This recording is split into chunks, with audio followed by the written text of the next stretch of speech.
108 நாட்கள் 108 கோயில்கள் சீரீஸ்க்கு உங்களை அன்போடு வரவேற்கிறேன். இன்றைக்கி 4ஆம் நாள். இன்றைக்கி வந்திருக்க ஒரு கோவில் 1300 வருடங்களுக்கும் பழமை வாய்ந்த மாதங்கீஸ்வரர் திருக்கோயிலுக்கு தான்.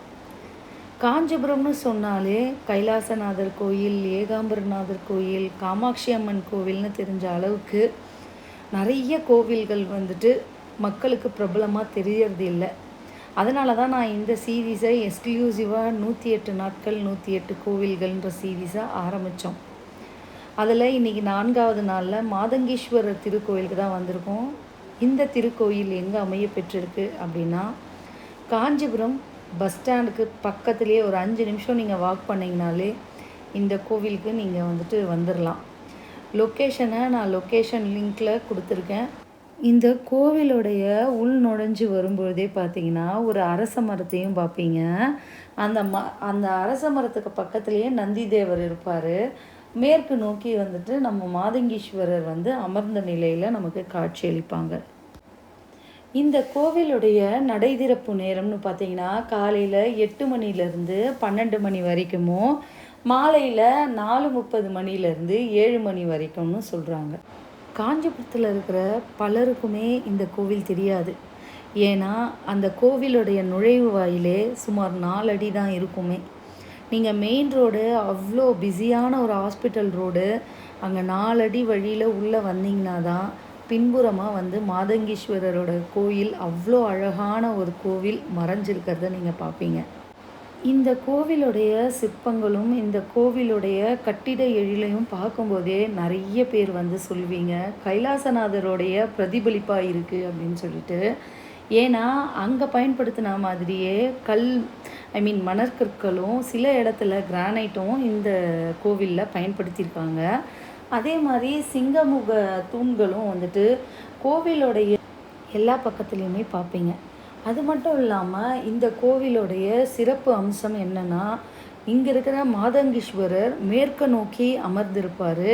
அதே மாதிரி நந்தி தேவரும் பார்த்திங்கன்னா மாண்டு கண்ணீஸ்வரர் கோயிலில் அமைய பெற்ற மாதிரியே தலையை வடக்குப்புறம் சாய்ச்சா மாதிரி அமர்ந்திருப்பார்.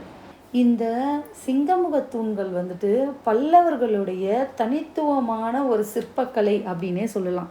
நீங்கள் இந்த மாதிரியான சிங்கமுக தூண்களை நிறைய கோவில்களில் காஞ்சிபுரத்தில் பார்ப்பீங்க. காஞ்சிபுரம் இந்த கோவிலை நரசிம்ம பல்லவர் கட்டியிருக்காரு அப்படின்னு குறிப்பேடுகளில் இருக்கிறதா சொல்லப்படுது. இந்த கோவில் ரொம்ப ரொம்ப சிறிய கோவிலாக தெரியலாம். ஆனால் அந்த கோவிலுடைய கட்டிடக்கலையும் அந்த சிற்பங்களுடைய நுணுக்கத்தையும் பார்க்கும்போது உங்களால் கடந்து செல்லவே முடியாது. ஏன்னா இந்த யானை முகம் பார்த்திங்கன்னா எல்லா கார்னர்ஸ்லேயுமே கீழே அந்த பேஸ்மெண்ட்டில் அமைய பெற்றது ரொம்ப ரொம்ப அழகாக இருக்கும். நீங்கள் நேரில் போனீங்கன்னா அதை பார்ப்பீங்க.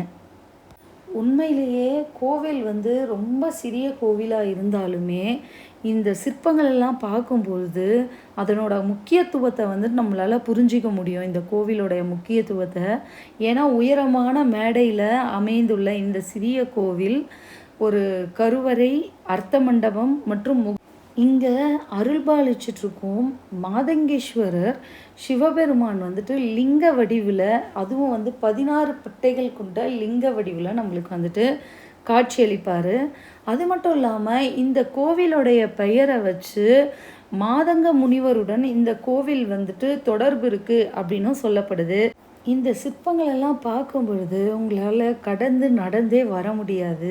அந்த அளவுக்கு பிரமிட்டுற அளவுக்கு இங்கே இருக்கிற சிற்பங்களுடைய வேலைப்பாடுகள் நிறைந்து காணப்படுது.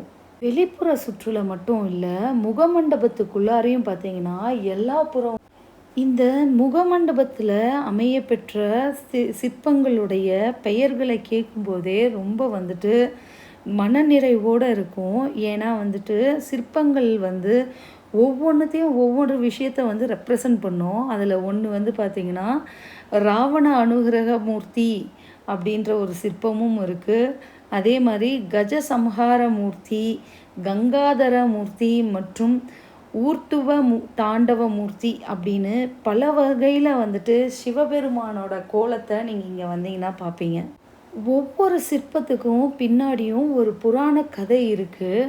சிவபெருமானுடைய பல்வேறு திருவுருவங்களை கல்லில் செதுக்கி அந்த கதைகளை நம்மளோட தலைமுறைக்கு சொல்லணுங்கிறதுக்காக தான் சிற்பிகள் அந்த காலத்தில் இவ்வளோ வேலைப்பாடுகள் பண்ணியிருக்காங்கன்னு சொல்லப்படுது. காஞ்சிபுரத்தில் கைலாசநாதர் கோவில் எவ்வளவு பிரபலமோ அதுக்கு ஈக்குவலான பிரபலத்தையும் அதுக்கு ஈக்குவலான கலைத்திறனையும் ஒளிச்சு வச்சுருக்க இந்த மாதங்கீஸ்வரர் கோவிலை நிறைய பேருக்கு தெரியாமல் இருந்திருக்கு. ஆனால் இப்போது நம்மளோட காஞ்சி சோழன் சேனலில் 108 நாட்கள் 108 கோவில்கள் மூலமாக இதை நான் உங்களுக்கு காட்சிப்படுத்துறதுல நான் ரொம்ப ரொம்ப சந்தோஷப்பட்டுட்ருக்கேன். இந்த முகமண்டபத்தில் கூட பார்த்திங்கன்னா சிங்கம் இந்த தூணுக்கடியில் அமர்ந்த நிலையில் அமையப்பெற்றது பார்த்திங்கன்னா பல்லவர்களுடைய கட்டிடக்கலை திறனுடைய உச்சம் அப்படின்னே சொல்லப்படுது. இந்த கோவிலுக்கு உள் வந்தீங்க அப்படின்னாலே ஒரு அருமையான நறுமணம் வீசும். அது திருநீர் நறுமணமா இல்லை இந்த மணற்கற்களுடைய நறுமணமானு தெரியல. அதே மாதிரி வெளியில் அவ்வளோ வெயிலாக இருந்தது. ஆனால் இந்த கோவிலுக்குள்ளார அந்த முகமண்டபத்துக்குள்ளார வந்தீங்க அப்படின்னாலே ஒரு குளிர்ச்சியான காற்றையும் குளிர்ச்சியான தட்பவெப்ப நிலையை நீங்கள் மாறுறதையும் நீங்கள் கவனிப்பீங்க. நீங்கள் காஞ்சிபுரம் வரீங்கன்னா எப்போவுமே கைலாசநாதர் கோயிலையும் காமாட்சி அம்மன் கோவிலையும் பார்ப்பதோடு ஏன் இதை குறிப்பிட்டு சொல்கிறேன்னா இந்த மாதிரியான சிற்பங்களையும் இந்த மாதிரியான நுணுக்கமான ஓவியங்கள் மாதிரியான சிற்பங்களை நீங்கள் வேறு எங்கேயுமே பார்க்க முடியாது. காஞ்சிபுரத்தில் இதே மாதிரியான பல கோவில்கள் மறைஞ்சு இருக்குது. அந்த கோவில்களை அடுத்தடுத்த வீடியோக்களில் கண்டிப்பாக நான் உங்களுக்கு காட்சிப்படுத்தணும்னு விருப்பப்படுறேன். பல நூற்றாண்டுகள் கடந்தும் இந்த கோவில்கள் இன்னுமே நம்முடைய பாரம்பரியத்தோட ஒரு பெரிய அடையாளமாக நிற்கு. பெரிய கோவில் என்ன மட்டும்தான் வரலாறு இருக்கும், அதுக்கு தான் முக்கியத்துவம் கொடுப்பாங்கன்றதே கிடையாது. கோவில்கள் எல்லாத்துக்குமே அப்போ இருந்த ராஜாக்கள்லாம் ஈக்குவலான முக்கியத்துவத்தை தான் கொடுத்துருக்காங்க. ஈக்குவலான ஒரு கட்டிடக்கலையை தான் கொடுத்துருக்காங்க. ஆனால் நாம் தான் இப்போ பெரிய கோவில்களை மட்டுமே காட்சிப்படுத்தி பெரிய கோவில்களை மட்டுமே பிரபலப்படுத்திக்கிட்டு இருக்கோம். அப்படி கிடையவே கிடையாது. இந்த மாதிரியான சிறிய கோவில்கள்லையும் அதனுடைய எழில் கொஞ்சம் சிற்பங்களையும் பார்க்கணுன்னு நான் விருப்பப்படுறேன். இவ்வளவு சிறப்பு வாய்ந்த ஒரு அருமையான கோவிலை உங்களுக்கு 108 நாட்கள் 108 கோவில்கள் மூலயமா 4வது நாளில் பதிவிறக்கம் பண்ணதில் நான் ரொம்ப ரொம்ப சந்தோஷப்படுறேன். இந்த ஜேர்னியில் நீங்கள் என்னோட பயணிக்கணும்னு விருப்பப்படுறவங்க நம்மளோட காஞ்சி சோழன் சேனலை சப்ஸ்கிரைப் பண்ணிக்கோங்க. உங்களுக்கு வேறு எந்த கோவிலை பற்றி தெரிஞ்சுக்கணுன்னு விருப்பப்படுறீங்களோ அந்த கோவிலோட பெயரை கண்டிப்பாக கமெண்ட்.